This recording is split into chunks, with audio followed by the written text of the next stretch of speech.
ለእህትህ ሀብታም ከተመኛላት አንተ የኔ እህት ስር ምን አባት ትሰራለህ? ይሄ ልጅ ምን ጀመረ ደግሞ? ንፍጧን በአግባቡ ጠርጋ ያልጨረሰች ልጅ አፈቀርኩ ስትል ትንሽ አታፍርም? ስለኔ ብቻ እንዳይሆን እያወራለሁ። አይ እንግዲህ ነገርኩ፣ ደግመህ እንዳትደውል። ስለማን ነው ስታወራ የነበረው? ማለት ንፍጧን ያልጠረገች ምናምን ያልከው እኔ ነው?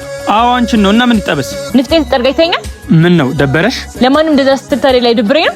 እኔ ለወደፊቱ ልለው የምችል ነገር እየተለማመድኩ ነው እኮ። ምንድነው? መቼስ ለወደፊቱ አንዱ ጅል ያፈቅርሽ ይሆናል። ለስምልስለትን መልስ እየተለማመድኩ ነው። ይልቁንስ የሚበላ ነገር ስጪኝ በእናትሽ። አትልፋ። ምንም የለም። ምንም የለም? ቅድም የሞክሹስ እሱ ለራሴ ነው ነው? አዎ ይመች።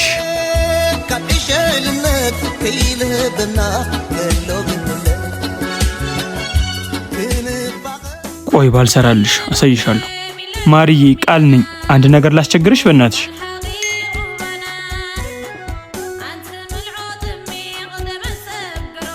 ምን ነው ቃልዬ? ምን ሆንሽ?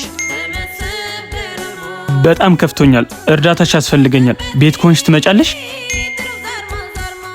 እኮ። ምን ሆንሽ ነው? ሲጀመር በማን ስልክ ነው ቴክስት የምታደርጊው? ስትመጪ እነግርሻለሁ። ሰፈር ቁሜ እጠብቅሻለሁ። መጣሁ። እሺ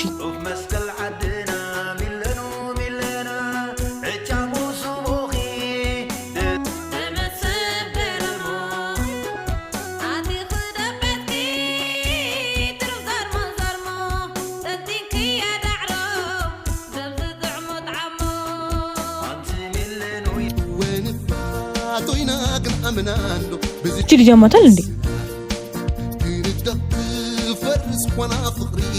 ሄሎ ቃል። አንቺ አሽቃባጭ! አንተ የተረገምክ አንተ ነህ። ለማንኛውም አታሽቃብጪ። ምግብሽን ደግሞ በልቼዋለሁ። አሳያለሁ። ኬቢ አንድ ነገር ይነካሽ። መጣሁልህ። ብትመጪ ባትመጪ አሁንማ አለቀኩ። ምን ችግር አለው?